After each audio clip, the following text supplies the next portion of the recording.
Muraho neza bavandimwe, tunejejwe no kubaha ikaze na karibu ku muyoboro wacu wa Vision Eye Health Care TV.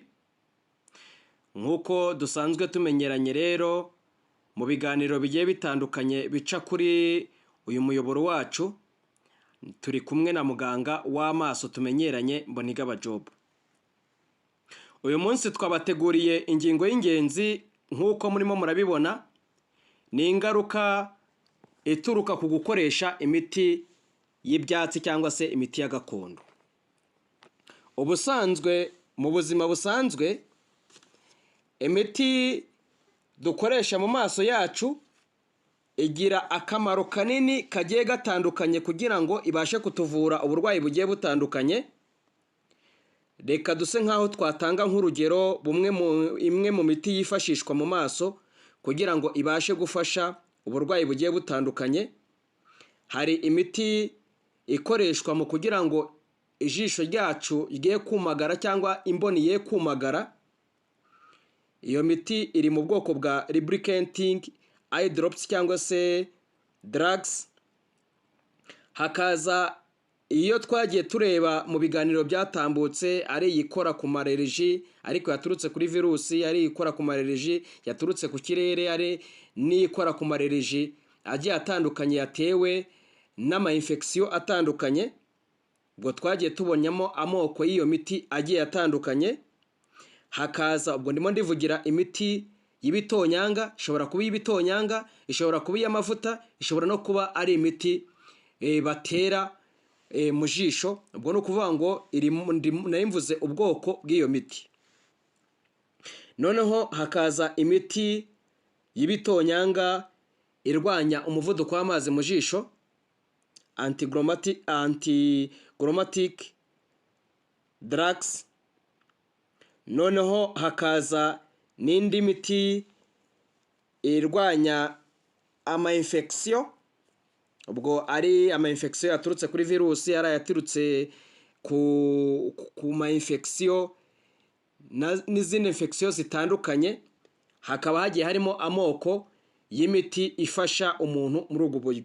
Hari n'imiti noneho twavuga yuko ifasha ijisho ryacu cyane cyane nka contact lens, ikaba ishinzwe gufasha ijisho bitewe n'ikibazo umuntu afite, kikaba cyakemurwa nuko uwo muntu yakambikwa contact lens kugira ngo ijisho ribashe gufashwa bitewe n'ubwo burwayi ijisho rifite.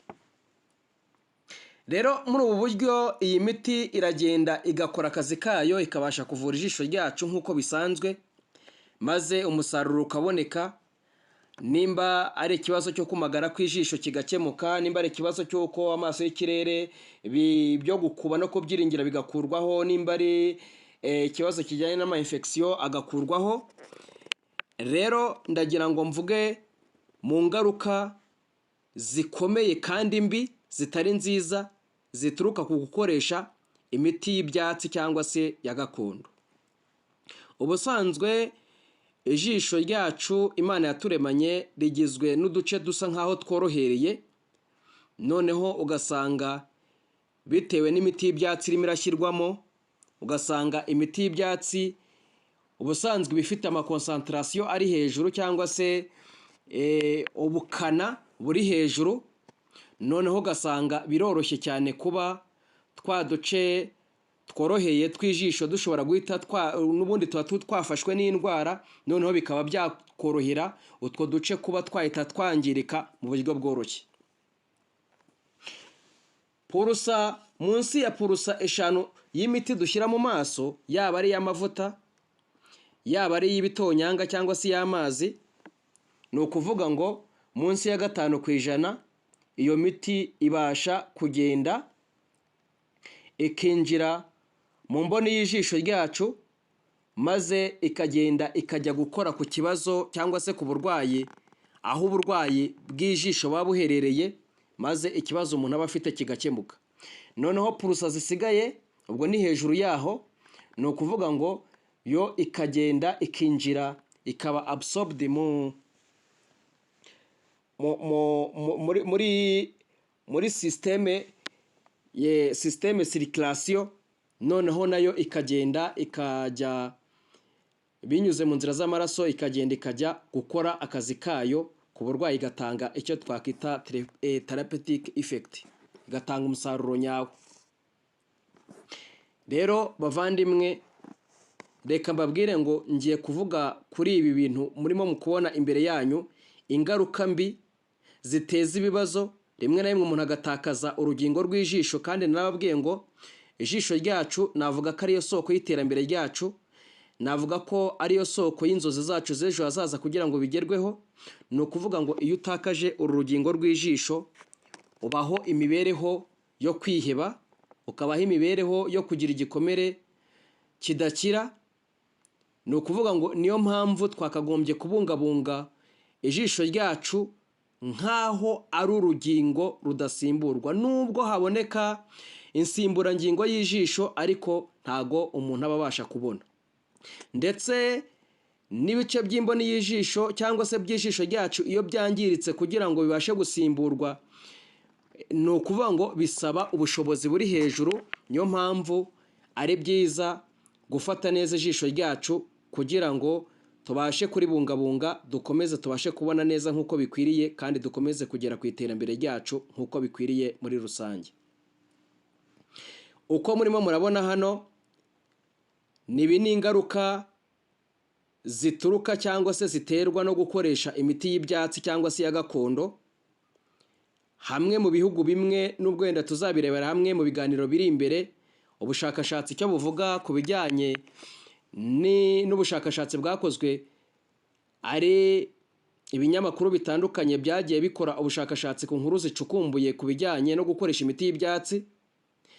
Uko murimo murabibona, uyu ni umuntu wakoresheje imiti y'ibyatsi, ijisho ryari rizima, noneho ijisho riragenda rirangirika kugeza igihe imboni yangiritse, noneho imboni zaho igisebe birenga kuba igisebe, iyo miti igakomeza iragenda iracukura imboni y'ijisho, bigeraho imboni itobotse, bituma imboni y'ijisho hazamo, hirya y'imboni y'ijisho hazamo, hagati y'igice cy'umukara n'imboni y'ijisho hazamo cyo navuga ngo ni amashyira, noneho kugeza ku kigero ijisho mubona rimeze gutya. Niyo umuntu yatugeraho tukabasha kumusuzuma tukamuvura dukoresheje yaba ari street lamp, tukareba nimba nta gisebe ducanye urumuri rw'ubururu, ni ukuvuga ngo uyu muntu azasuzumwa. Ariko mu gihe imboni yangiritse bitewe n'iyi miti ya kinyarwanda, ikintu kizabaho ni uko uyu muntu tuzamuvura igisebe gikire, ariko icyitonderwa, imboni zasigaraho inkovu, bivuze ngo kureba ntabwo azongera kureba nk'uko yarebaga mbere, kubera ko imboni murabona ko iba yangiritse cyane, kubera ko ku mboni haba hasigayeho inkovu. Bityo kugira ngo umuntu abashe kubona ishusho neza, ya nkovu iragenda ikamera nk'aho ari igihu kijeho, kubera yuko imboni yangiritse. Nawe uzareba ufite inkovu ku mubiri wawe, uzasanga iyo nkovu nyine ibiri aho ngaho, ugasanga nyine biteje ikibazo. Noneho nyuma y'uko iyi miti y'ibyatsi nk'uko mubibona ni mibi cyane, murabona yuko imboni iragenda igacukura imboni y'ijisho ikangirika kugeza igihe inatobotse, hakazaho igisebe kinini. Uyu muntu iyo atugezeho iki gisebe tukabona nk'uko inzego zigiye zitandukanye, tukabona nta kindi kintu twazikoraho, ni ukuvuga ngo nyamuneka nimureke twivuze mu buryo bujyanye n'iterambere tugezeho, twe kwivuza mu buryo bw'amagendu zaraciwe.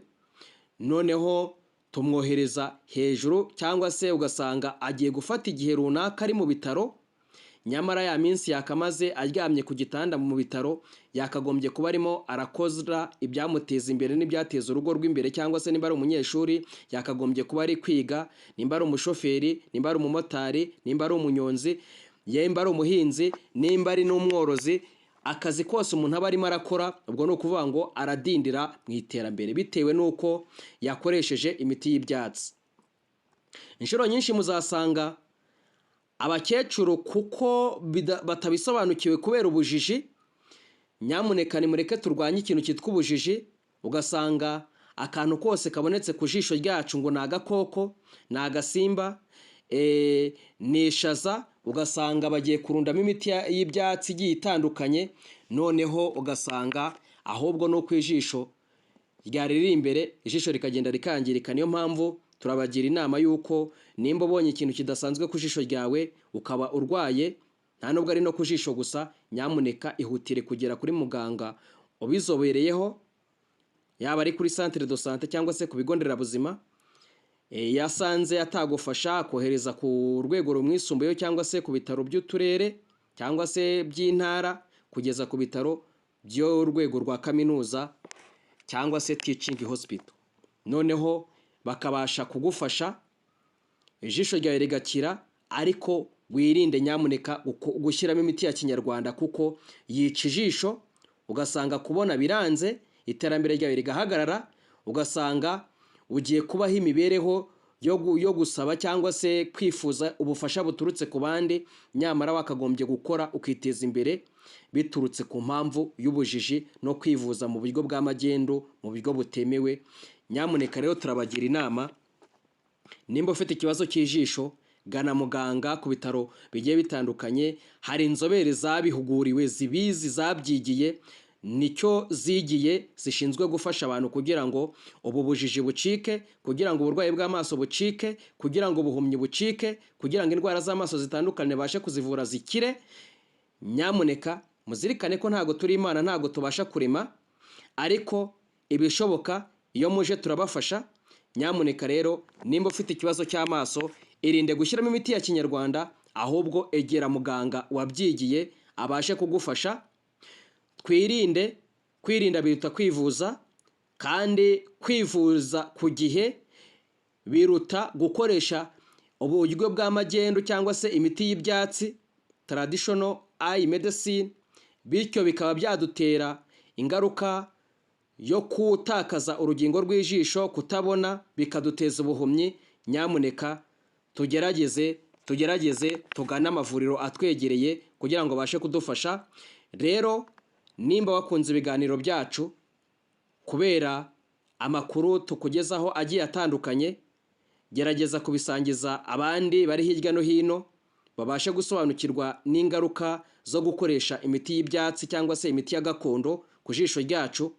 Kandi unaburire n'abandi ubona bagiye gukoresha iyi miti y'ibyatsi, umubwira ati nyamuneka ku bitaro, ku bigo nderabuzima, ku mavuriro agiye atandukanye hari abaganga babyigiye babifiteho ubuzobere, bari bakwiriye kugufasha. Aho kugira ngo ujye kwivura mu buryo utazi n'indwara y'uvura iyo ariyo, egera muganga wabyigiye abashe kugufasha mu buryo bukwiriye. Murakoze cyane, muri inshuti z'akadasohoka, naho ubutaha.